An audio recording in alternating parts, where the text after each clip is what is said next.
What's up, everyone? Welcome to the sixth round. I'm your co host, Jimmy, here with Katie and Ginger, and we're here to break down and talk about the fights that happened last night. UFC 284 from Perth, Australia. Islam Makhachev defends his 155-pound title against Alexander Volkanovski in the main event. It was a great fight, goes to decision. One terrible judge had it 49 to 46, 4 rounds to one for Islam. The other two had it 3 to 2. 1, 2, and 4 all going to Islam. 3 to 5 for Volk. Um, Ginger, Islam defends his belt against the number one pound for pound fighter in the world. What are your thoughts on the fight? My thoughts on the fight are that personally speaking, like just watch the fight. I could have seen it go either way, 48-47, either to Makhachev or Volk. And yeah, the one judge who scored it 49-46 was MMA Twitter's favorite judge, Derek Clearly. Second favorite judge maybe? Maybe, but not jokes aside. It was a really good fight. It was a very competitive fight, considering most people were considering Volkanovski to get kind of ran over, considering the streak that Makhachev is on, what he did against Charles Oliveira. Hell yeah. And honestly, I think everyone underestimated Volk's ability, grappling abilities, while simultaneously underestimating Makhachev's striking abilities and his striking defense. No, yeah, 100%. Cause I mean, like when the fight first got announced, and I was thinking about it, I really was thinking I could very well see the scenario where Islam just kind of takes Volk down. And he was, and thinking about like him being able to just big brother him, take him down, tire him out pretty quickly within 2-3 rounds and get a sub. But as it got closer, like just I don't know, thinking more about it and like feeling more confident in Volk, I was just like, yeah, nah, that's it's not gonna go that way. And goddamn, Volk sure didn't let it happen that way. Oh yeah. Cause I mean, so I don't know. It's a very the scoring is all over the place online. Very controversial with that. I myself happen to have it rounds 2 through 5 for Volk. The exact opposite as someone like Bilal Muhammad who scored it 1 through 4 for Islam. But it it's just hard because just coming down to the second round, you I feel like you have to score the drop for Volkanovski. Like you have to actually score that a knockdown. And with that, that makes Volkanovski having like the biggest impactful part of that round over Islam. He was like Islam was touching him up, landing good left hands, like definitely like overall getting the better shots of it, like more consistent, harder punches. But Volk being able to land like that left hand up close as Islam was backing up on the cage, got him to drop and shoot on a single. Like I feel like you gotta give round 2 to Volk. And then motherfucking round 4 of Islam just he beautiful takedown, gets to the back, absolutely gorgeous. Like no problems with that. But then sits on his back for 3 minutes and does nothing as Volk punches him in the face for the entire time. Right, I can see how round 2 went to Islam, but I just don't see how round 4 went to him. I don't know. Either way, I think that Volk probably should have gotten the decision, but it was a great fight regardless. It really was. Like, it was extremely competitive, especially considering it was someone who is the 145-pound champ doing that to the 155-pound champ who's been running through everybody. And yeah, the whole narrative before the fight, just like, oh yeah, Volk moving up, and like Islam's gonna be too strong, and like just he's not gonna be able to like deal with the power and the strength, and yeah, like Volk saying in his corner is like, nah, this guy ain't strong, and then Islam after the fight just like, oh, this guy's strong. Like, no, but seriously, it showed because that's what everyone thought, and I know all three of us thought it, that on the feet, Islam would be in danger, but on the ground, Alex would be in danger, and on the feet, both of them were in danger, but on the ground, Islam wasn't doing anything to Alex. He couldn't hold him down. He wasn't smothering him with pressure. There wasn't too much pressure for Alex, he called it because before when Yeah. the fight first got booked, Islam was saying that, oh yeah, I have too much pressure for him. You know, when he feels it, he's gonna be like, oh, this is different, and it wasn't different. It seemed much Mm. easier than some of the things he's dealt with. Yeah, the only time he was able to hold him down was when he got the body triangle in the Yep. 4th round But at even and then, right at Alex was the like consistently right at the moving and, second kind of like getting out of the way. And trying. yeah, like he stayed in that position, but he wasn't just straight up on his back. He was moving out the way and Yeah. punching him the whole time. Like, No, yeah, and that's more than what most people have done once. Like, especially like when people have gotten their backs taken by Makachev. That's more than a lot of people have done. Yeah. So Yeah, I mean, shit. Like I know with Oliveira, like different circumstances. It's not like he got taken down by Islam. yeah, He got dropped with the left hand. So as soon as Islam was able to get on top, like sunk in that arm triangle choke, and like yeah, Oliveira was hurt. So like yeah, it happened really quick. But like yeah, generally speaking, when Islam gets to that like dominant position and he locks up that submission, it's game over. Like you're not getting out of there. Fucking he, yeah, what he got mount on Bobby Green and just ended up like TKOing him easy. Like started to like work on top with Dan Hooker as soon as he like started setting up that Kimura. It was game over. You know what I mean? Like Dan didn't have shit yeah. for him. And like yeah, so Volk just being able to for 3.5 minutes, Islam had his back, and because that's the thing too. It's like looking at the actual like judging criteria of what effective grappling is. It's not just the position that I don't know if you have them like have it up in front of you of like that exact line, um, but like effective grappling. It's not just getting the position, but it's like it's the position resulting in like efforts to be able to move closer to ending the fight. Like I'm not like 100% like how it's worded, but like basically what the rules say. And it's like yeah, he got the back, but if you just have body triangle, seat belt position locked up, and you're not threatening any chokes or anything, and you get punched the entire time, I just really don't see how that's seen as effective grappling more than Volk's like effective striking.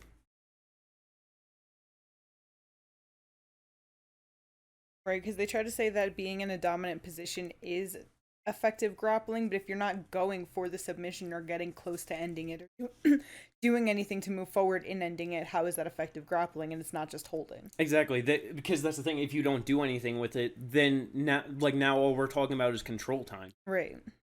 which is the less scored like criteria of like all like effective striking, grappling, then effective aggression, then effective octagon control. So it just I know that's gonna be my hill to die on, but hey, it is what it is. So what you're referencing is in the rules it says it shall be noted that a successful takedown is not merely a changing of position, but the establishment of an attack from the use of the takedown. Yep. Top and bottom position fighters are assessed more in the impactful / effective results of their actions more so than their position. This criterion will be the deciding factor in the majority of decisions when you score a round. Yeah, that's like Uh, that second part was what I was trying like yeah thinking of with that yeah, too. the top and bottom position fighters are assessed more on the impactful / effective results of their actions more so than their position. Mm-hmm. It's like yeah okay yeah he had a great position, but there was literally no impact on the fight because of that. Mm-hmm. Other than control time, which like we just said, like that it's not recognized as anything. Like that's the very last deciding factor. Yeah. Like, because like if any, it like go into control time and like as a thing, like just looking at the second round where basically everything is even and like because yeah Islam got the one takedown, but we had like talking about how he didn't like establish an attack from there, so it shouldn't be accounted as like effective grappling.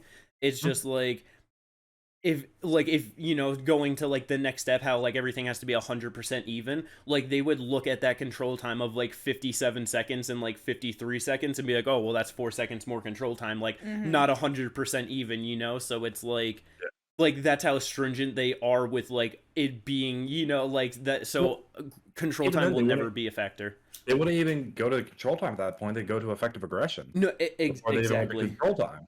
And that's why So and so like with how stringent that like the like yeah effective striking grappling, like you think the judges are getting past effective aggression, you know, in a they're fight, like not no. getting that there. Like it would be an extremely rare circumstances to get to fighting area control. And the only example of even getting close to that, in my opinion, would probably be Rose versus Esparza 2. Yeah, no, that's very true. Is That's there when a you're point getting to to the that point where fight I'm where it calling was 10 just 10 like rounds.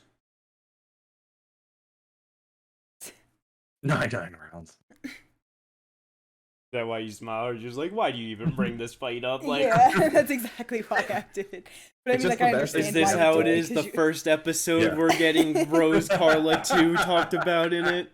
Is that what's going on here? yeah, like, come The on, best now, come example on. for when you would go all the way down to f- control, like controlling the center of the octagon, controlling the pace of the fight. Like that's the only time you're ever really gonna use that is when like Yeah.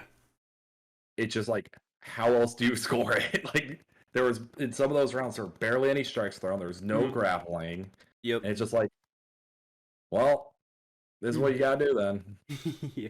Because I wouldn't say either of them were really effectively aggressive No, yeah, some of those exactly. rounds. So Yeah, but either way, like we were saying, man, it's just it was a great fight either way. Like, you know, yes. I'm gonna be upset till the day I die about the decision, but I will never be upset about that fight. That was such an amazing fight, and fucking shit. Like, as much as I think Volkanovski won that fight, like Islam deserves so much respect for like being able to show his skill and like the durability and just like the heart to fight through like No, against yeah, Volkanovski. 100%. Like, Going all 5 rounds, you yep, know, staying up on the feet for a lot of it. I know the fourth round, obviously, he Oh was on yeah. his back the entire round, but you know, for like the other 4 rounds, he was on his feet a lot. And gotta give it to him. and in a lot of scenarios, getting the better on the feet than Volkanovski. You know, so And now, like. yeah, he outstruck him a couple of times. Knocked him down, not technically, but you know. Yeah, not knockdown. Stumbled him a couple of times. Like, you could see the way Oh that yeah. those shots were affecting him. So 100%. neither of them were a slouch in either person's area of fighting. Oh yeah, no. And with that, I mean, that put Islam as the current longest active winning streak in the UFC at 12 Yeah. wins. Damn, he just took Volk's streak then, huh? Yep. It's funny too because Yeah. he took Oliveira's at 11 to get to 11, and then took Damn. Volk's at 12 to get to 12. That's crazy. That is actually kind of insane to think Damn, he's about. a record snatcher. Yeah. Yeah, for real. I mean, shit. Like if Volk did that, like Max when he beat Max, like Max lost to like Dustin, so it wasn't like. But at featherweight, I'm pretty sure he was on like a 13 fight win streak at featherweight when Damn. Volkanovski beat him. Yeah. Damn, and Volk just came shy of it. Well, I mean, Yeah. technically, I guess it would be the same thing as Max then because he lost at 155 here. So if he went Yep. back to featherweight, he could still keep up Yep. the win streak. Yeah. So like yeah, they'll At featherweight. yeah, Ginger. like so they'll 100% say that like when Volk goes into his next fight, he'll be like, "Oh, he's undefeated at featherweight. He's on a 12 they- fight win streak at featherweight." Yeah. Like that's going to They- be the narrative like pushing forward. Yeah, because they did the same thing with Izzy when he lost to Jan Blachowicz. Yep. And same I thing just with thought- Max, yep. Yep. And I was about to say, this is just something that now just popped in my head. The only featherweight champion to win the lightweight title is Conor McGregor. Yep. Volk moved up, tried for the undisputed, couldn't get it. Max moved up for the interim title, couldn't get it. Jose never moved up, he moved down, but couldn't get it at a weight class down. Yeah. The only featherweight champ to get a second belt was Conor McGregor. There's levels to this shit. Apparently. God damn We're it. gonna bring that up in the first podcast. Nah, I don't know. It is, you know, it's the moment in time and everything. Like, Yeah. bro, fucking Volk trying to take the belt off of Islam is such a harder feat than Conor moving up to take it off Eddie Alvarez. Like, because Conor was fucking like Volk obviously showed that he could easily move up to 55 and hang, but like Conor should have been at 55. You know what I mean? Yeah, Like, 100%. like those, he was like, yeah, talking about Josh Emmett, like, you know, we'll get to in a minute, looking like Skeletor. Conor literally was Skeletor. Yeah. his whole body. Ugh, Oh my god, that was scary. Talk Those about pictures skin and are bones. Like, that's the holy shit you shit. see in the corner of the room is sleep paralysis. You know what I'm saying? Like, yo, that's fucking true. It is. Like, oh, man. But, yeah. Yeah, with that, so Islam, probably his next title defense, because we got Charles Oliveira booked up against Benny Dariush, so potential winner of that. Also got Gaethje Fiziev booked for March. That's also another big fight at the top of 155. That if like if one of them come out with like a spectacular win, they could easily earn themselves like the next title shot. Yeah. So yeah, And winner of Gaethje Fiziev gets a loser of Benny Charles, that's also a and winner That- gets title shot. that's a very big that's possibility. Winner of very, Benny. Yeah. Yeah. So, wait, it's Benny and Charles in May, right? Yep. So I think it's very possible because of how the timelines match up. The winner of Gaethje Fiziev could get the title shot, and then the winner gets the winner of Islam versus Gaethje or Fiziev, because of how the timelines will match up. Because you can easily have Islam and the winner of Gaethje and Fiziev possibly fight in July, and then at the end of the year have That's all. Islam fight the winner of Oliveira and. I'm not Beneil. gonna lie, That's I don't possible. know that But I don't think Islam's fighting that soon. that's what I was just gonna say. I don't know that Islam's gonna fight in 5 months after this fight. He absorbed almost as many strikes Yeah. in one fight as he has in his entire career. With that No, being yeah. said, I'm sure he'll take some time off, not only to recover, but just to train on different things, just get a little stronger, get a little better. And I know like Volk was shy, because Volk landed 70 significant strikes, where Islam's combined 13 previous UFC opponents landed 112, but Volk did land 164 total strikes. So I wouldn't be surprised if like the total strikes was the most ever landed on Islam, like across those 13 like previous. Yeah, It's probably. possible. Probably was. So, yeah, with that being said, I don't think he'll be fighting in 5 months. I wouldn't be surprised if he sits out until about the fall time, which would line up for either October Charles Abu and Dhabi. Benny or Fiziev and That's Gaethje. true. But That's like, I think that they're going to give it to the winner of Charles and Benny before Fiziev and Gaethje. More than likely. that's just what that was always like the But- timeline that I've kind of had in my head, was that he was going to come back October for Abu Dhabi. And that's entirely possible, yeah. Just kind of looking at it, the UFC may want Islam to be fighting in the summertime, though. I mean, do they though? Because I don't know. Like, so what? So Because even the summertime, though, think about it. they're It's gonna like, have like the winner of John Jones versus Cyril Gane versus Stipe Miocic for whatever pay per view in the summer. You know what I mean? Like that's gonna true. like they could easily get like possibly Leon or something in the summer. Like. I know they're looking like depending on Yuri to come back in the summer. Like if he's available. and also, hold on, wait, because That's true. Justin Fiziev is March. Yeah, Leon Usman card. Okay, now think about it. We have to assume that that's about to be a war. Yes. You think that whoever comes Yeah. out of that is going to be fighting in 4 months? No. So there's also You're there's right. also that. You know what I mean? I don't think the timelines actually do match up because they're gonna put on Well, an absolute war. That's gonna be a great fight, and I don't think either of them are gonna be wanting to fight by July, Yeah. especially Yeah. for the title shot. You know what I'm saying? Like they're gonna want way more time for that. That's entirely possible, yeah. Either way, the whoever Islam said he wants some real contenders. I mean, like he fought Oliveira for the belt, and like he got the pound for pound #1 fucking like the pound for pound best fighter in the world as his first title defense. So I mean, like he's getting some real contenders in my opinion. But yeah. So I mean, he's definitely got a fucking gauntlet of fighters to run through at 155 though. Oh, yeah. And yeah, Volkanovski loses at 155, but no shame on that.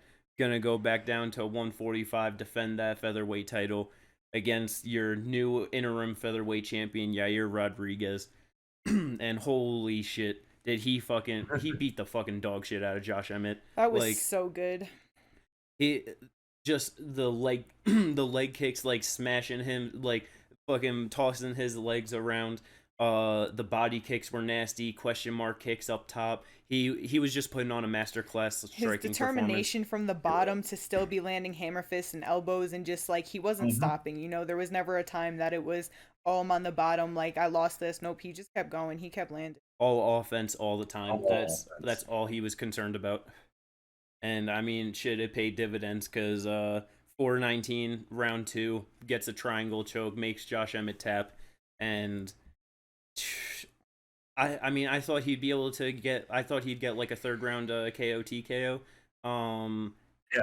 Especially like now thinking about it more with like how he was going for subs against Ortega. I'm not surprised with him going for a sub and getting like a choke over Josh Emmett, like looking to go for Yeah. the grappling. But I didn't think he'd get it done under 10 minutes. Like that's No, yeah. that's very impressive.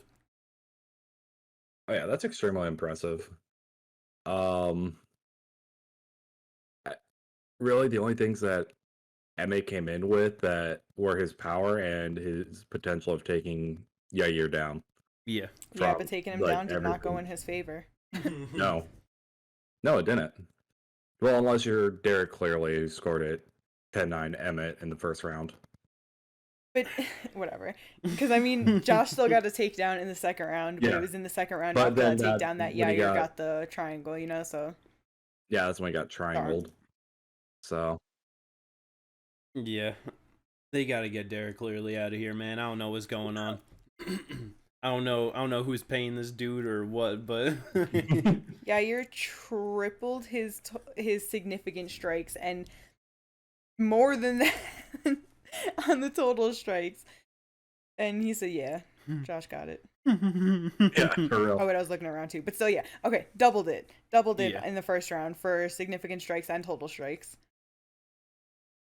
But yeah, like Yeah, no, and yeah, you really did just put on a masterclass just in the striking, getting that submission, throwing elbows from the bottom, very Tony Ferguson-esque with the way he was very active in his guard.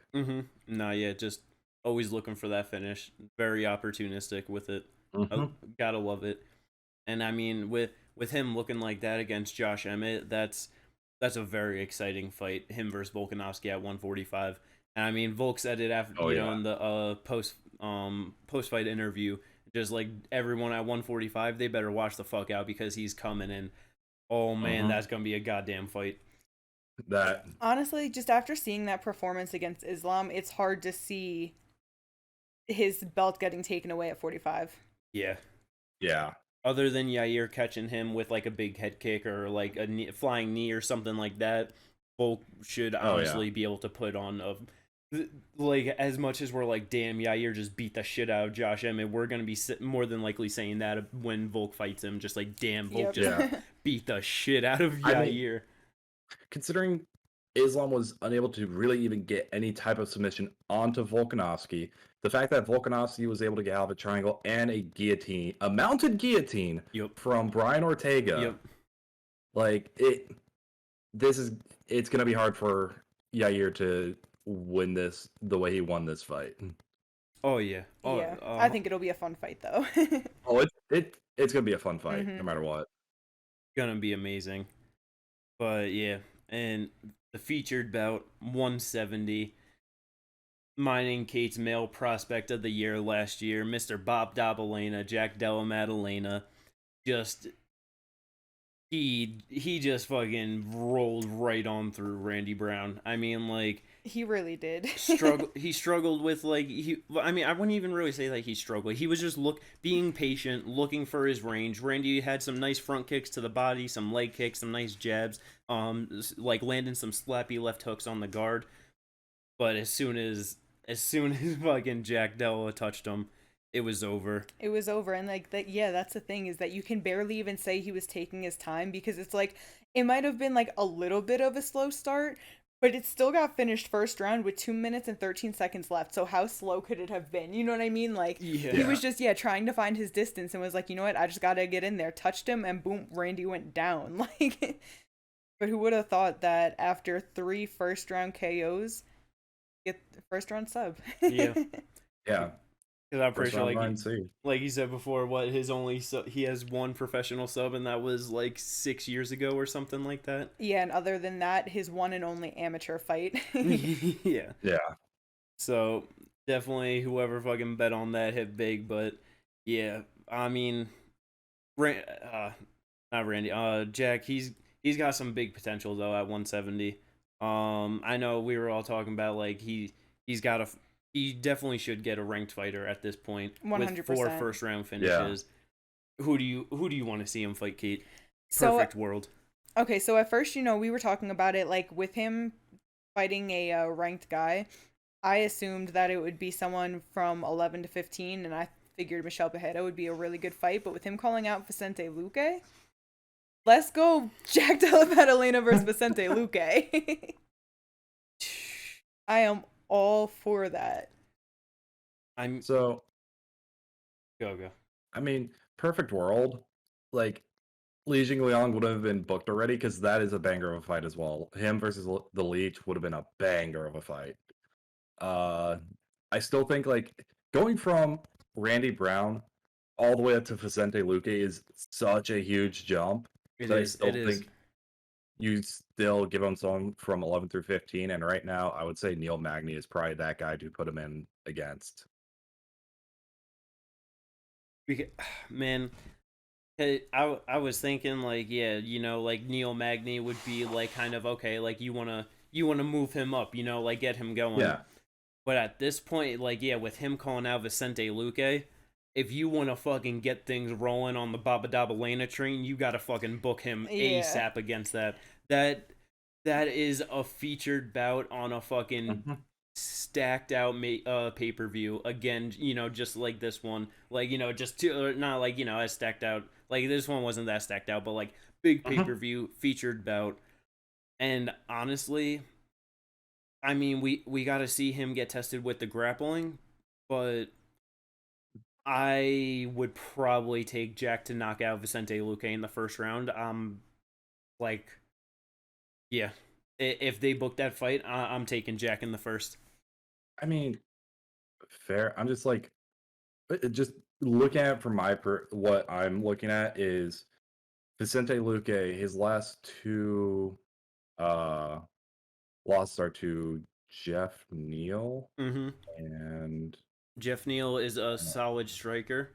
Yeah, but and he literally he put on like he was just levels above in technique, like above like Vicente Luque.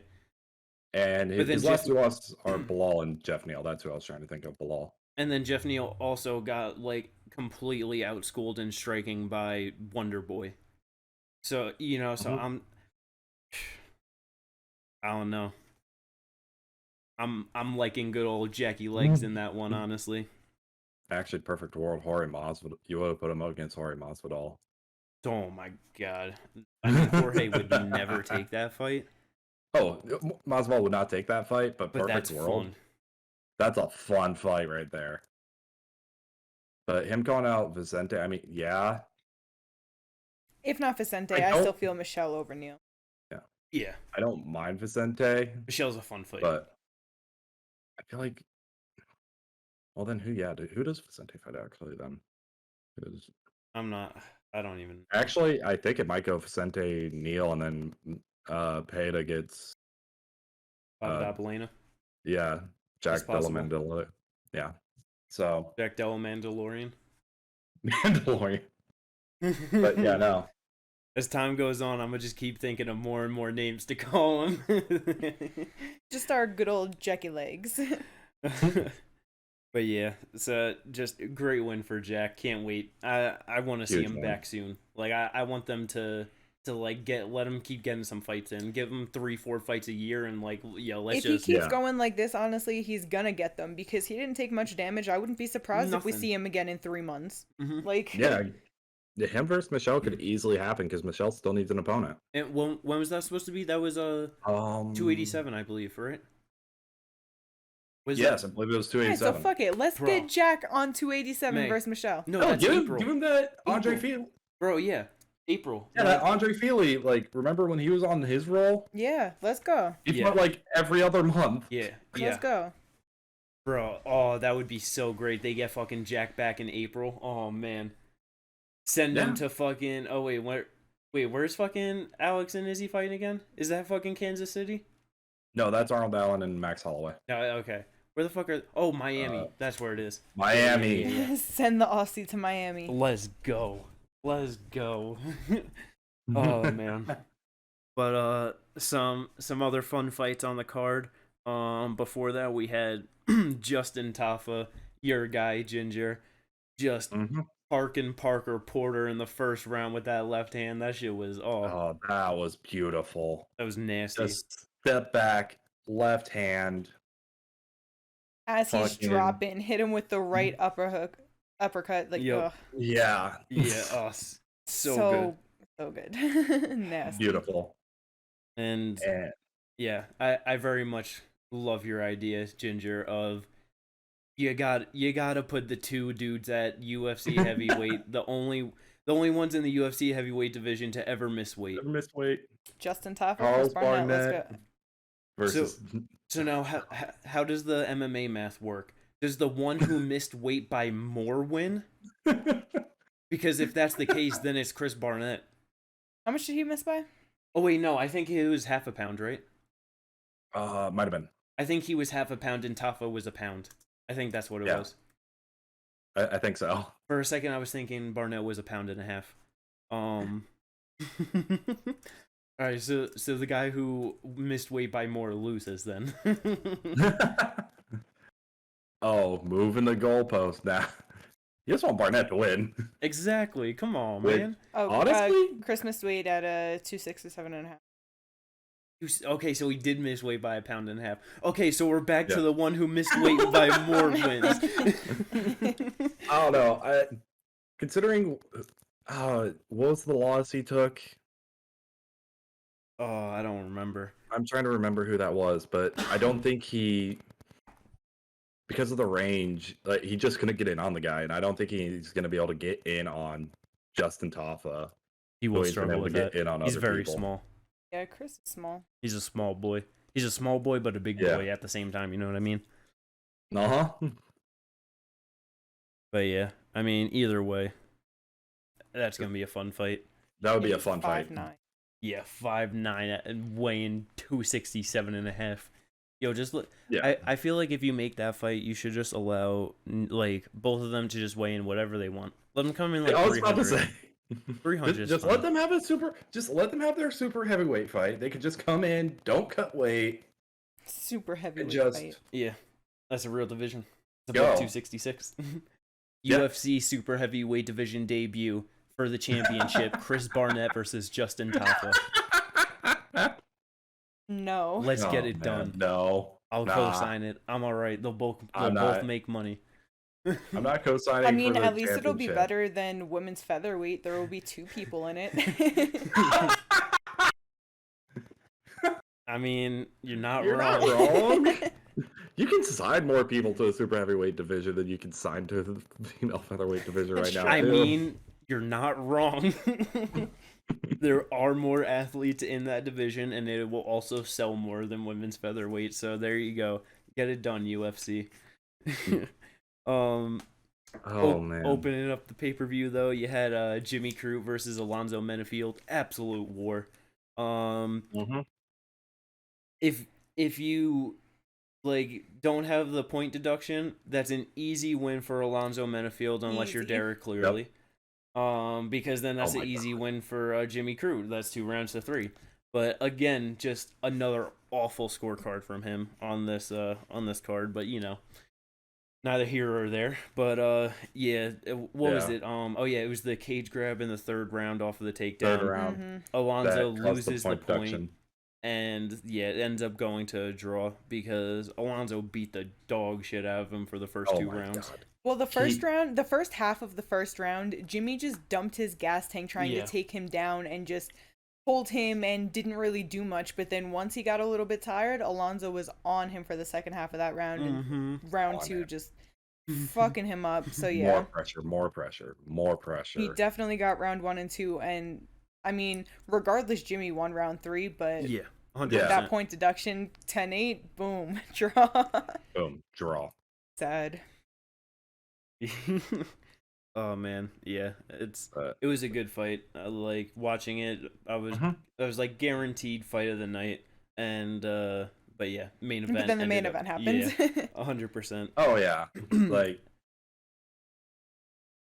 And then I know also, yeah, so main event got fight of the night, and then Yair and Jack took home performance of the night bonuses with Yep. their finishes. Word. So all Which- of those 4 fighters made an extra 50K out of like the 6 million or whatever, yeah, $6 million gate or some shit that they got. yeah, it was Should like have a gave one to $6 million Luma for her nasty ass leg kicks and first sub. Sorry, $4 million gate. Was it 4? I thought it was 6. I don't know. Tapology ticket revenue live gate for Oh. 4,086,000. But either way, they paid out a soft extra 200K. I mean, that's generally what they do every card. Yep. But yeah, that I mean, yeah. Other than that, that wraps up the pay-per-view. There was some good fights on the prelims, no doubt about it. Like you said, Loma again, her first first submission in her career. That was an absolute great fight for her. It was a great fight, but yo, them kicks to the leg. Reed's back nasty. left thigh. What was it? 30 seconds after the kick, a minute after the kick, maybe. You could just see how deeply bruised it was. Yeah. Like it wasn't Nasty. even just red from the print of her foot. Like you saw the bruise forming. Nasty. Oh yeah. So good. Fucking Jack Jenkins making his or was that his UFC debut, I believe, right? Yeah, that was his UFC debut against Don Shanis. Yeah, that was a fun fight. Getting that home crowd behind him. Josh Kulabau with the very unexpected second round rear naked choke over Meltsik Bagdasarian. Yeah. Oh Very yeah. good. But yeah, so fun fights on that card. Loved it. A lot of fun fights. Can't wait for the next pay-per-view. Gonna be a good one. But I think that'll bring us into some MMA news that we could talk about though. Because there's been a lot of shit going on this past week or so. A lot of good shit, a lot of fun shit. Let me just say one thing. Yes, since sir. we're going straight into the news. Look it up, and maybe you saw the USD, what they grossed USD, but UFC 284, according to Goodman, had grossed 5.9 million AUD, so Australian dollar, with an attendance of 14,124 people. Okay, so then I wouldn't be surprised if the 4 million is USD. Yeah. Okay. So like 6 million Australian, four and change for USD. Yeah, makes sense. Come on, US dollars is the real money, you know what I mean? I mean, no, because yeah, obviously in Australia, so for that money, fucking 6 mil, that's blockbuster, amazing. Their last one in Perth, I think at the gate had 2.5 million or something. Like That's crazy. A huge jump up. Yeah. What their last one in Perth was that Izzy Whitaker? No, that was the last one in Australia because that was, I believe, in the Marvels. Okay, yeah, that was Marvel Stadium. Because I was gonna say, wasn't that like 56,000 people? Yeah, these were two different things. That one was where Holly Holm also head kicked Ronda Rousey's head off. Yes, gotcha. Yes. You are right, my friend. The last time they were in Perth was actually Izzy's debut. Damn, that's crazy. Damn. Huh. So, interesting. But hell yeah. Let's go. MMA news though. I think pretty nice good thing to start off with is motherfucking return of TUF. Connor McNuggets versus Michael only talks in motivational speeches Chandler. This should be I don't know what you think, maybe top 5 best TUF season of all time? Possibly. It depends on the motivational speech. If Chandler's telling people to suck it up, Buttercup, we gotta work harder, it'll probably be funny. But if it's like motivational speeches, yo, what if like at the start of every practice he gets everyone in a circle and he just pulls out a Bible and he's just sitting there just like reading fucking a la Matt Hughes. Fast forward. Yeah, that's what Magnus But did on the Ultimate yeah, Fighter as a coach. He's just like, okay, a guys, weirdo it's time shit. for Bible verse study. Like, yo, But bro, yeah, fucking right. here's what I'm gonna say. I'd be like, Do can I I be think it's gonna pizza? be in terms of entertainment value top 5? No. Do I think this is probably gonna be one of the highest grossing tough seasons of all time? Yes. Yeah. I think it'll be an entertaining fight. Or the season, like, or tough The season. Oh, season. okay, my Yeah, bad, yeah. my bad. I No, thought The you no, said fight is fight. gonna be entertaining. Like Yeah, I was that like, the is like fight's gonna be almost great. guaranteed. yeah, I cannot think of a boring Chandler fight. Yeah, no. There's not gonna be a better tough season than tough 10, like the heavyweights. Fucking Kimbo Slice, Roy Nelson, Kimbo. fucking having Rampage and Rashad as Rampage and like Rashad. yeah, like that Oh my god. shit, like not gonna get a better season than that. That was peak tough. But yeah, it's gonna be a great fight. I'm pretty sure the season I believe is supposed to start May for airing or April. I believe it's May and runs through August. Yeah, so May through August. That's what I thought. And then from there, we'll see when the fight actually gets booked and whatnot. Conor McGregor still isn't in the USADA testing pool, so whenever that happens, we got 6 months to wait from there. Unless they want to do some Brock Lesnar stuff, you know what I mean? That's always possible. But They'll let him swing him at 2 months. but yeah. So but yeah, that's gonna be a great fight either way. I very much think with the season of Tough and everything behind it, I think being as generous as possible, the best they could do is like 2 million. I think it could get there. Yeah. More than likely, probably anywhere from like 1.4 to 1.6. I think the most realistic is about 1.5 million buys, just because of Conor McGregor. Chandler's not been in a boring fight yet. Oh. And then I feel like they'll put a couple other names on that card. Oh yeah, I mean, yeah. The only thing that like I hate that it sucks because they used to do like because I think with Connor and Nate on one of them they had I don't remember. I know that they used to have like title fights under Connor though. But they don't do that anymore because they're just like, damn, that's way too many pay-per-view points to pay out. Oh yeah. They're just like, why am They're I not doing that? Because it's like, what if they were to throw like Aljo on there or something? They're just like, we're gonna have to pay Aljo like $8 million because he was on this fucking pay-per-view, like. Yeah. And then because then he's gonna get that and be like, holy shit, like I got bread, and then he's gonna want that kind of money in his next fight, and they'll be like, listen, brother, that's not how it works. Right. Then Conor McGregor's not on this one, buddy. Yeah. But yeah, so like they don't do that shit anymore, so that No. always sucks. But we should get And some fun names on that card though.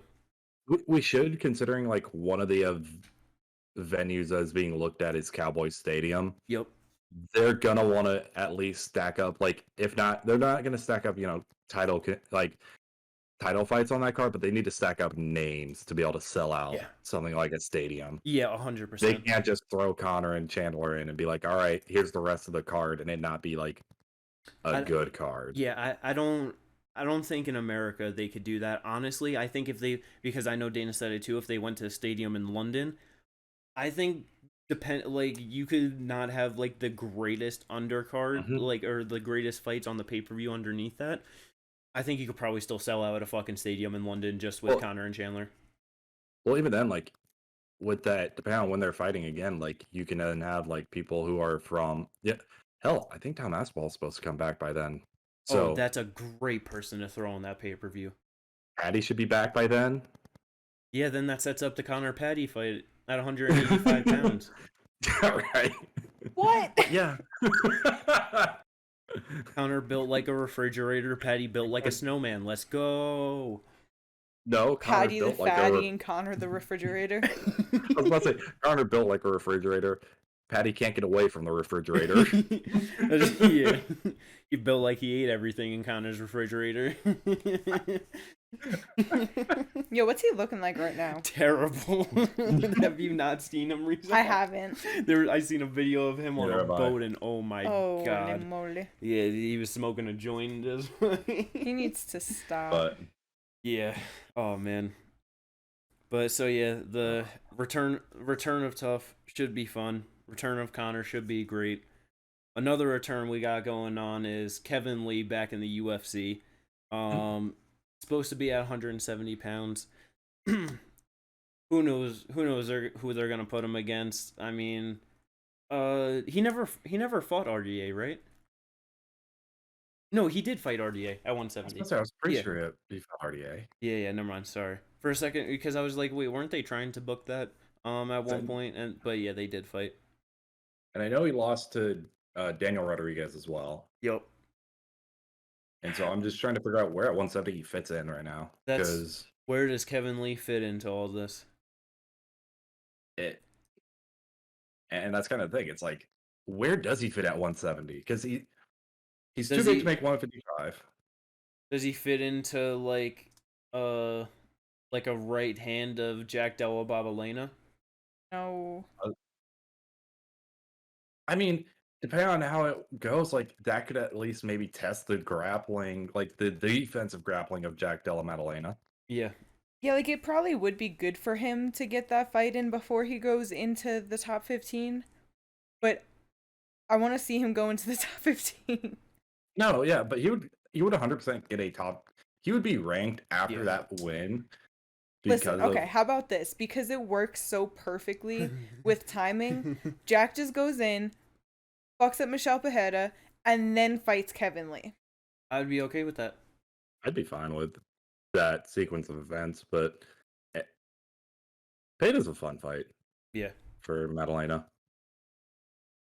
But God, yeah, he is so big for the division too. So I do think that like on the feet, Jack would absolutely piece up Kevin Lee like pretty oh yeah, easily. But like you said, that would be a like if Kevin Lee could get the grappling going on him, that would be a Mhm. very solid test because that would be a 3-round fight. So we don't really gotta worry about Kevin Lee guessing because he's usually pretty solid into the like halfway of the third round. yeah. So it That would be an that interesting fight. third round is when he starts to fall off. So it's like you could easily see him smothering Jack or something 1 and 2, and then maybe start getting tired. Maybe Jack has to try and rally big. Mm-hmm. Yeah, I honestly, the more I think about that, I'm kind of liking that fight more and more. Yeah, that's what I'm saying. Like, because at first, like, I think all of us were like, I mentioned it, and I was like, eh. But like, actually, like, really starting to think about it. It's a big name for Maddalena. Mm-hmm. Kevin Lee has fought some of the best people in at 155 and a couple good people at 170. Yep. His the grappling of Maddalena has not been tested yet Not even in close. terms of defensive, and Kevin can take a shot. And I mean, Like, yeah, he gets like, hurt, I mean, but even like his offensive grappling, really, like all, like yeah, he got the choke over Randy Brown, but like he dropped him but and then he showed his back. He just put the hooks in he and took like the Right. opportunistic yeah. RNC. So it's like he definitely showed that it like he's at least better than a lot of other people where like you see them like, oh, okay, like I'm gonna just kind of like get on top, like while they're in like referee's position, whatever, like put my chest on them, whatever, and just start like punching. He was like, oh no, like hooks in secure position, choke, like like. Mm-hmm. So Yeah. he obviously like has very good fight IQ with that, which is Mhm. even better to see. But yeah, like that, it would be a very big test for him. Mhm. That'd be good. Jack Um, fucks up Kevin Lee. uh, but another guy who's been in the UFC for a bit though, and instead of coming into the UFC, he's heading on his way out. Bobby Green saying that against Jared Gordon that's gonna be his final fight. That's that's sad, honestly. It is. Did he give any reason Yeah. as to why? Or he just This said, was I'm done. this is all coming out of his Instagram story. It just said that he was going to retire win lose draw after his Jared Gordon fight. Which I mean, he is a bit older. Like, He and is I'm assuming it's because of the like losses, and especially like the Drew Dober knockout. probably. Yeah. I think that's where it's stemming from. Like, I'm not able to because his whole style is movement. It's being able Yeah. to bob weave. If he can't move the same way he used to be able to, he's going to be getting caught a lot more. And it's like, I'm not going to be able to keep up with these guys. And he's probably looking at like, uh, his loss to Judo is like, all right, that was my ticket back into getting to top 15, Yeah. into top 15 fights. Yeah, big It's fights, winning not, fights. I'm not going to be able to do that now, and Yeah. so probably just sinking in. Yeah, I mean, it's smart. It is, but it just sucks. I It love does. Bobby Green. Yeah, I was just gonna say I He's so love him. I great. love watching him. Like he's His, awesome. his fights are always so fun. Like just, oh man, just fucking the hands down, just fucking puffing his shoulders out, talking Yep. shit. Oh, I fucking Right, Drew talking about his fight after with Bobby Green, and he's like, "Yeah, man, like he just sits there and he talks shit to you, and he's so good at it, and he just gets in your head. Like I couldn't do that. I don't know what to say. Like He's like, I tried to say something and I got hit in the face. I was like, I can't be saying nothing to this guy. He's like, I just gotta fight. Oh, but yeah, just so fucking good. Gotta love it, but yeah. Good Yeah, old that Bobby sucks. Green. Fucking so Bobby Green retiring, but someone who's been retired for a bit and finally got his motherfucking Hall of Fame induction. Jens Pulver. Oh, that was so great to see last night. That made me so happy. Like it's so long overdue. Like them just showing him like just streaming on Twitch and like he like gets the news of like him being inducted into the Hall of Fame and just right, seeing him and then like he's sitting there with his son. it's so good. It was great to see. Made me so happy. Oh yeah, well deserved. Very well deserved. Very impactful for the lower weight classes within MMA. He was the first 155 champ, right? First 155 champ. He was the youngest 155 champ. Yep. Damn. Yeah. And that man's been his first fight in the UFC was in 1999. Like, yeah. Been here forever. Talk about OGs, like the motherfucking OG of OGs. Like, no, seriously. Yeah. Like there, especially for there was like 20 events before he fucking joined the UFC. Oh, but yeah, that was great to see. What else we got? Fucking long-awaited things. Calvin Kattar.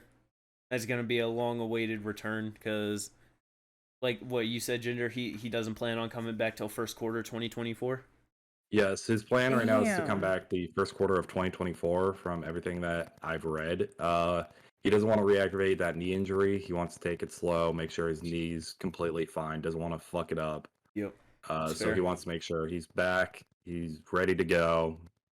And so expect him within the first 3 months of 2023, January, February, March. It's smart for him to, take the time to recover, but damn, that's a long time. And he's 34 right now. So what, by then he'll be 35? Like, his birthday is in March, so he'll be 35 this year. So coming back 36. next year, he'll probably be 36 or just about 36 by the time he fights. That's rough. That's hard. Rough. It is.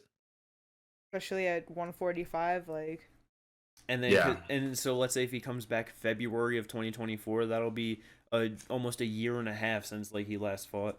That's gonna be hard to come back at that age, that long of a layoff at 145, because he's getting thrown right to the wolves. Oh yeah, and who knows what the rankings look like at the first quarter of 2024? Oh yeah, there's so much time for change. Fucking Max fighting Arnold Allen in there, like fucking Ilya's gonna be fighting some people, like there's so much room to change with that. Yeah, Bryce fighting an unranked person. Yeah. Yep. Yeah. I was about to say that one fresh off the presses. Yeah. Jonathan Pierce versus Bryce Mitchell. I couldn't remember his name. Good old TJ Nurmagomedov. That's all you gotta know, Kate. TJ Nurmagomedov. Yes, that's a good fight. Other good fights being announced. Smith versus Walker, great one. Johnny Walker, UFC light heavyweight champion, end of 2023. Yeah, right. He's gonna knock out Yuri for the belt. Let's go. No. It'd be a rematch if Jamal Hill holds on to the title. He beats Anthony Smith. Maybe fights someone else. Rematch. Jamal Hill versus Johnny Walker 2. Jamal wins the rematch. Johnny's not for the getting light that heavyweight belt. title. But I can't believe there's an option for Johnny Walker to be fighting for the title this year. There That's is. Terrible. Oh my god. Oh, God. fucking Brandon Royval versus Mateus Nicolau, Jim Miller versus Alex Hernandez on next week's card. That's gonna be a good one. Another one with next week's card. Main event, very big change. Ooh, Yeah. finding out last night during the fucking UFC broadcast. Tyler Santos out, and here comes Jessica Andrade. Let's fucking go. I was about Let's to say. fucking go. A Jessica. huge step up in competition for Aaron. Like, Tyler was already a big jump. Now this is... Oh, yeah. Jessica Andrade coming off that historic beatdown of Lauren Murphy. Right, and then before that, the historic standing triangle arm choke. Yeah, arm triangle, yeah. So, yeah, Andrade has just been beating the shit out of these girls for fucking ever, like since she was like fucking 20 years old in the UFC or some shit. Across 3 different weight classes. Yep. Like, First and only woman to get 3 knockouts across the 3 divisions. Yeah, that's a fucking tough ass test for Aaron. But Jessica's It really is. grappling is not the best, so that's where Aaron definitely has a chance. It's not the best, but it's not like she got bad grappling by any means. Well, that's why I said it's not the best. Yeah. You know, it's not terrible. It's not like she's bad, but it's just she's not the best. And that's if Aaron even gets the chance to get in on to a takedown or a clinch to be able to do that. That's very true. She might be sleeping before like she even gets the chance to do that. No, seriously, because she is much bigger than her. But the thing is, like if she walks right into something trying to go for it, man. No, yeah, and that's the thing. Andrade has been fighting bigger people her whole career, damn near. Yep. Yes. I mean, shit. She's the smallest person at 115. Get the fuck out. You know what I mean? Like, right. So the fact that 125, 135, like she's used to this. She's been doing this. Yeah. So I don't see like it being a problem that that Blanchfield is the bigger fighter. That's just been the story of Andrade's career. That's very true. It is very true. Some other good fight announcements. Not MMA, but take it on over to boxing. We got Game Bred Boxing Promotions, April 1st, Milwaukee, Wisconsin, headlined by Roy Jones Jr. versus Anthony Pettis. Also on that card, Jose Aldo versus Jeremy Stevens, rematching from their MMA fight that they had. Jacare Souza versus Vitor Belfort, probably TRT tour at this point. And then I believe you had some other fights on there. Gina Mazzani versus Pearl Gonzalez, I believe. Who else? Paul Bailey versus Anthony Taylor. That was Devin the Cushing one. Versus Damian Marciano. Yo, Paul Bailey's gonna fuck up Anthony Taylor. He should at least. And hopefully. And then, something that just for some reason, like I forgot about this fight completely, but Belfort gets to fight Souza again after Souza had finished him with strikes inside a round at UFC 198. I completely forgot that fight even happened. Me too. What the hell? Damn, that's gone from my head for sure. Yeah, I know that's one of those ones where it just doesn't click when you read it, and then you're like, wait a minute, holy shit! Another rematch from fucking MMA. Then. Yeah, but all I want to know is because we're still like, there's a month and a half until the fights actually happen. But what weight class is Pettis Roy Jones Jr. fighting at? Why is that such a bit? Who cares? They're fighting each other. Two legends. It's weird because Roy Jones last fought at heavyweight. Yeah, but you got the middle, like middle aged. Like I say that for like MMA like fighting wise. Like his Anthony's probably 36 or something like that. You got the middle-aged MMA star versus the fucking elderly boxing star at 54 years old, Roy Jones Jr. Like, I'm sorry that I'm caught up on that, but it's like that's gonna be good. Weird. It's gonna be good. It's specifically Pettis versus Roy Jones Jr. I ain't too worried. Yeah, 54 is crazy. It just throws me. Roy Jones gonna win by decision. Probably. But yeah, it is just funny because Anthony Pettis did have his PFL contract, but just he said in on Ariel Hawani's show MMA Hour, just he was getting paid way too much money to not sign that boxing like contract. He was like, Yeah. fuck the PFL, I'm going over here to get this boxing money. Oh yeah. And like, just that's, you're seeing that happen a lot more like nowadays. Just UFC fighters, MMA fighters trying to go over boxing to like get more money and get better contracts. Because right, I mean, which sucks because I love MMA. I don't want to watch boxing. Yeah. yeah, and like trying to get better contracts because looking at what the UFC's doing now with all the new updates to their UFC contracts, just is big changes. It's gonna be terrible. It is. Quick like run through of big like changes. If they have any problems with anything in their contracts, they're no longer able to take it to courts or have the like courts decide. They have to take it to arbitration. There is a waiver in there to protect UFC from collective action and lawsuits. So there is no class action lawsuits. Like if you sign the contract, you're not allowed to be part of any class action lawsuits. So that currently gets anyone out of the, I believe it's the Lee versus Zufa one. I think that's the one that's from 2017 to present. They will then like basically sign away their. No, it's not that one. No, the Lee one is from December 2010 to June 30th. Johnson versus 2017. Sorry, yeah, Johnson versus Sufa. So they'll be signing away their ability to get any sort of just like benefit, like compensation whenever it gets settled. That was the word I was looking for. Compensation from that. Also with the arbitration, there will be no like classes within that. Every athlete will be an individual representing themselves in every individual arbitrations. There will be no public records of them. There won't even be records of who's even going into arbitration. Right, so what that means is if someone's having an issue but multiple people are experiencing this problem, if somebody gets it settled in the arbitration, that will not change anything because it's not held up in the court of law, so there will not be a law about it. So everybody will individually have to go through their own arbitration to get it settled, and it may be in favor of some people, may not be in favor of other people for the same exact situation. And I forgot about this one before when we were talking about return of controversial tolling provisions. So with the sunset clauses, they were they were originally like they could only be extended for like not like if you didn't like sign a bout agreement or something like that, like they could only extend it for I believe up to 18 months after like whenever.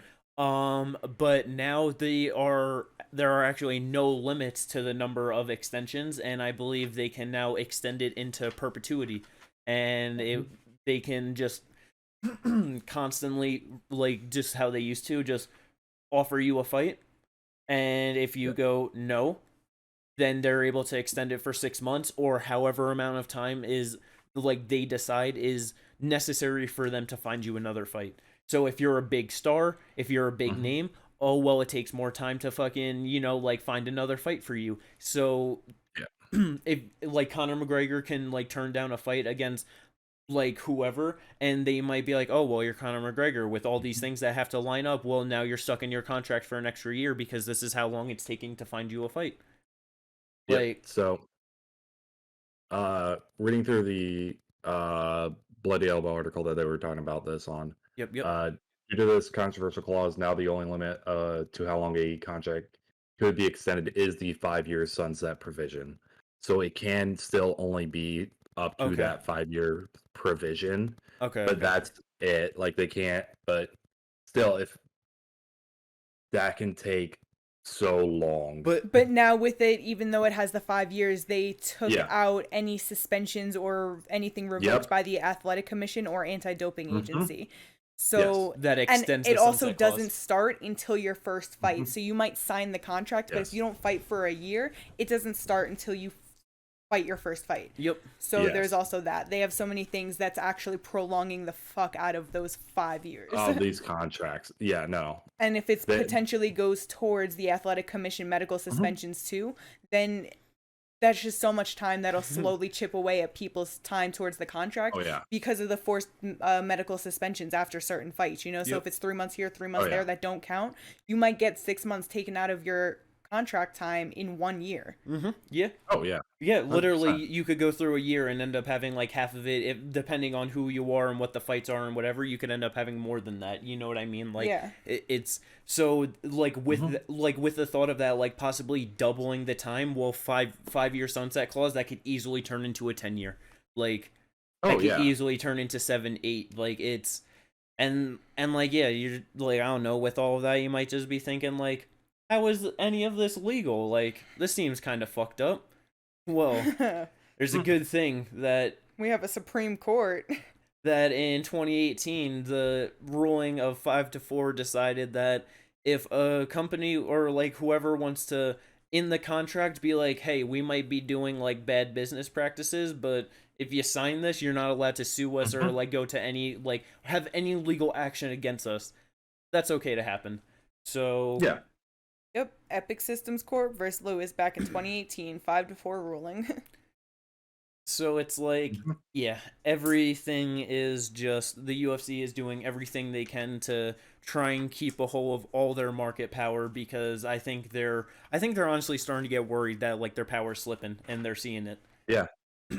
And so they're just like, yeah, we don't want that. But it's just so funny because classic, let's try to make it tighter and harder for these people to leave instead of, hey, maybe if we start improving what we're doing, how we're treating people and how we're paying people, maybe we wouldn't have all these issues. But no, let's just. That costs too much money, Keith. Yeah, that's exactly what I know, was- but like, you know, it's just so funny. Getting worried about, you know, potentially losing that power, but you're not really doing the correct things to keep it. So I don't know. I feel like you can't cry about it. Yeah, and that's it costs too much money. That is Dana White's answer every single time. To which everyone replies, you don't do stadium shows. Most of your fights now are in the Apex. Yep. You're not. Every time he talks about boxing, he's always just like, oh, like all these boxing promoters, they just like Overpaid. They overpay and they just fucking like go bankrupt on a fight and they like don't ever do shit. And it's like, oh, I mean, I don't know. I'm pretty sure that like most of the boxing promoters standing right now are pretty long time standing. I mean, I don't know much about boxing, but at least from what I know, they seem to have been around the game for at least like 5+ years. You know, like 8+ years. Like you got Golden Boy Promotions. It's been around for a while. That's been around as long as the UFC, if not longer. Really? You got Top Rank. You have, well, yeah, Golden Boy started before De La Hoya.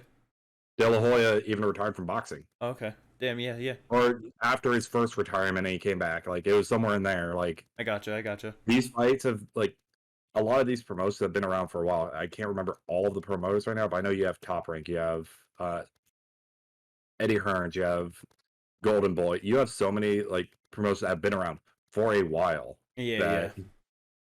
It's not like a lot of these promotions are just going bankrupt. And I don't. It's like no. It's just the fact that the boxing promoters are able to make a very good amount of money. Yeah, it's not as much money as like they're making, but like you're saying, they've been doing this consistently for years and years and years to where they have stacked up to the point of basically having like similar amounts of money as like Dana White probably personally has. But they've also just built up a much better reputation of like with fighters and paying like athletes more money and stuff, you know? So it's like, I don't know. The UFC will hold on to their ways as long as they can before the legal system starts to step in. So, yep. That's the only way it's going to happen is if the legal system steps in, which Congress does not care about MMA. Yeah. At all. No, not at all. Not even a little bit. So, trying to even get anything through is going to take a long time. Yep. But yeah, so we'll just have to see how all of that stuff plays out throughout this year and the next couple years, because nothing will probably be settled anytime soon. No. But fucking Tapology last night, that shit got settled up real quick because holy fuck, did I do terrible. I didn't like it. So did I. Terrible picks. Me and you Yeah, were. none of us did great, but I came out on top. Yeah, the first week he came out on top. All right. It's only all the right. second week I did it. It's all right. It's only the first week that you won, so don't get too cocky here. I came in second place, like 5 points behind you last time, so we don't do that. All I'm saying. But yeah, Ginger got 400 points, 7 correct, 1 perfect. I got 430 points, 7 correct, 1 perfect, 2 semi-perfect, and Big Bucks Kate over here with 465 points, 8 correct, 1 perfect, 1 semi-perfect. Yeah, there were just too many people that were fucking shit up all over the place. It wasn't good. Fucking Zubaira shit the bed terribly. Yeah, there was no reason for Bukakis and Pedro to go the distance, and not even close. For Pedro to not have knocked him out, like Volk got robbed of that decision. I should have had it right. Oh my god. Yair should have knocked out Josh Emmett instead of going for a submission like an asshole. Cool about getting that sub. Yeah, same thing with Jack Della Maddalena. Why'd he go for a sub? That should have been an easy knockout. Okay. Come on, am I wrong, Ginger? Look. Am I actually wrong about any of these things? What you're saying is like, I should have been right. I don't know about some of these. Come on now. All I'm saying is that all of these things just should have gone in the way for me to be right. I really don't understand why that's so hard to ask. But yeah, it's way too much to ask because you're barely right about half the things you say. That's not true. Yeah, you're getting a knockout, Jack getting a knockout. Those are all very fair things to ask for. No, that is. I'm just saying. With how the fight of Islam and Volk went, not even my 4-1 Volk, even 3-2 Volk. That's a very reasonable thing to ask for. Volk winning that decision was not an unreasonable thing to ask for. That's all I'm saying, man. But hopefully, actually not hopefully, I'm definitely gonna beat you all next time. So don't worry about it. Next week, you really think so? You really think so? I do really think so. Because not tomorrow, but next week when I get like 9 perfects, I'm gonna be like, I'm not surprised, motherfuckers. Yeah, you're thinking that, but when I end up winning, I'm gonna be like, surprise, surprise, the king is back. Oh man. But yeah, so we got the good old fun Tapology picks going on. That's always a good lot of fun. But another fun little thing that we got going on is our little MMA draft. So, sir, how we did this is we decided to basically make our own little rankings from championship of like the champion and 1 through 10. And for our draft, we had to pick one person from the UFC rankings that was ranked at that corresponding rank. So, I mean, we could start off with Kate's list first because she actually had 2 wins last night on the fucking pay-per-view. So, those were the first 2 ones to get the points rolling on the board. But Kate, explain your motherfucking rankings here. At champion, I got Islam Makhachev. Number 1, I got Renan Ferro. Number 2, Bobby Whitaker. Number 3, Hamzat Chimaev. 4, Chito Vera. 5, Gilbert Burns. 6, Jessica Andrade. 7, Sean Strickland. 8, Armin Saryukian. 9, Ilya Taporia. 10, Shavkat Rakhmonov. And honorable mention was Mr. Jack Della Maddalena. Hell yeah. So, yeah, with the pay-per-view, Islam gets a win, 1-0 so far. Jack Baba Dabalena gets the win, 1-0. Gives Gate a total of 200 points. Let's go. Ginger, tell us about your guys over here. All right, so champion, I got Valentina Shevchenko, just based on domination of a division. Like, she's been dominating every fight she's basically been in except one at 125. Number 1, I got Israel Adesanya. Number 2, I got Pantoja. Number 3, Sergey Pavlovich. 4, Marvin Vettori. Number 5, I got Corey Sandhagen. 6, Rafael Fiziev. Number 7 was just a fun pick for Johnny Walker. Number 8 was Sean Brady, who now is out for however long with a torn groin. Oh, Number terrible. 9, Manel Kopp. Number 10, Jalen Turner, who needs an opponent for his next fight. And then my last pick, yeah. yeah, my people are not having luck right now. And then my honorable mention was Adrian Yanez. Yes, sir. Oh man, but if only we were able to get this going. Actually, no, it's a good thing we didn't get this going before the Brazil pay-per-view. Because then Kate would have another win with Giblert. Yeah, and that'd be terrible. I'd be too far ahead. No, I'd be slacking too far behind. Good. No. That's alright. We got Jessica next week. Yeah, but for my rankings, Zhang Wei Li, the new 115 champion.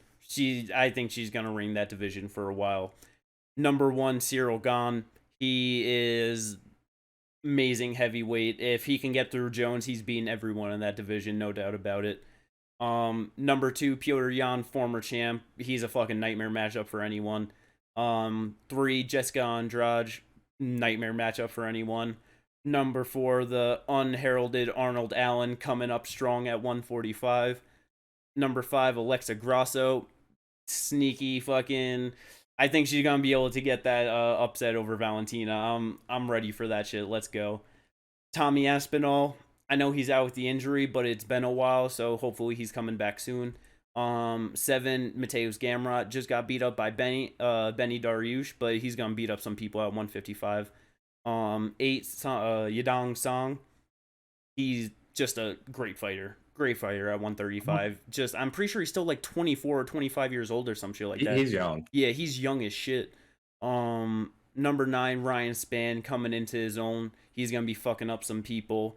Number 10, Aaron Blanchfield. Hopefully she's able to get it done next week, so I can get the 100 points next week and Kate gets nothing. And It'll then be Jessica. Honorable mention, Raul Rosas Jr. Gotta love the fucking young buck. And the draft we'll talk about it not every podcast, but probably once a month at like the end of the month. And yeah, it was just interesting of going through trying to think of like, well, like, yeah, who's gonna fight who's gonna get how many fights, the chances of them winning those fights, and we're gonna keep this tally going all throughout the year, and at the end of the year I'll win. You'll have 300 points at the end of the year. 300. All right, so who's the only one winning? It's Whitaker, right? I was gonna say Bobby Knuckles. Islam, the only other one winning. Whitaker, Hamzat if he fights, Cheeto's beating Yakori. No. Jessica Andrade is winning next week. Nope. Armin's winning his next fight. Ilya is winning his next fight. Shavkat's winning his next fight. Shavkat's definitely winning his next fight. Jack is winning his next fight. I think it should also be mentioned that Kate got the first pick for every single one. So, but also, I just realized something, Jimmy, because of what we've been talking about.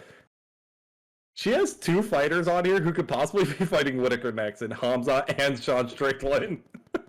That's very true. Those are both 2 very good potential opponents for her. Bobby Knuckles next. Let's go. Let's go. Oh yeah, man. So that's our little MMA draft. Alrighty, time for the greatest segment of the show. This is gonna be a fun one. Oh, I'm excited. I'm very excited. I don't know who they are, Ginger. Fighter. So, good old Who's That Pokemon, but with MMA fighters. Who's that fighter? Ginger, who's your guess? I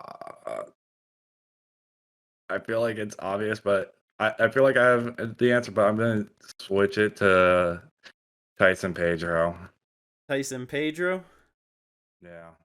Kate wasn't sure. It's Randy Brown. I should have said him, but I don't know. I couldn't really tell with the hair. That's why I tried to just make it with it so it kind of Yeah, like I couldn't tell if that was his head shape or hair or whatever, so I was just like, I don't know. Like that's who I thought. I don't know. it's all good. Mm-hmm. Alrighty, the final one, the one that I'm most excited for. Who's that fighter?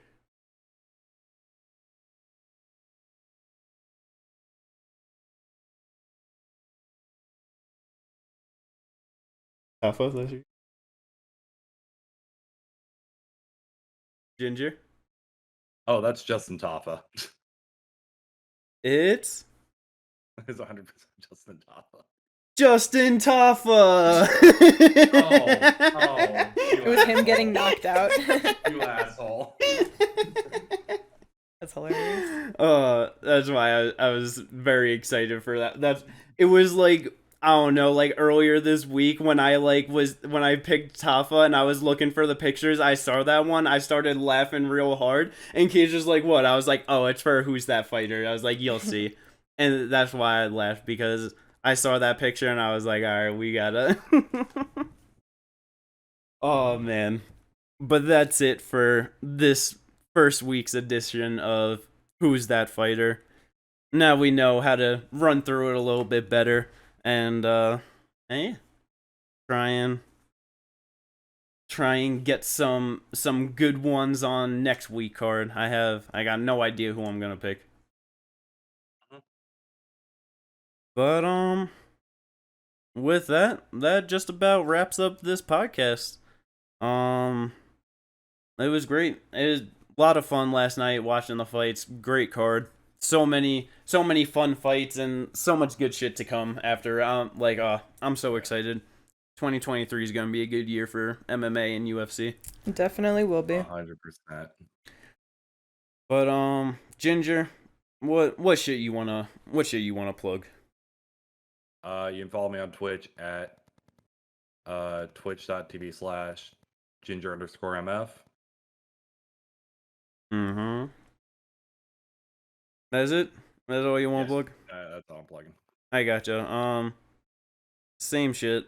twitch.tv/the_hangout99. Me and Kate be streaming fight companions, streaming games, hanging out. But yeah, that's gonna be it. Thank you everyone for watching. Like, subscribe. Catch you next week. Have a great day.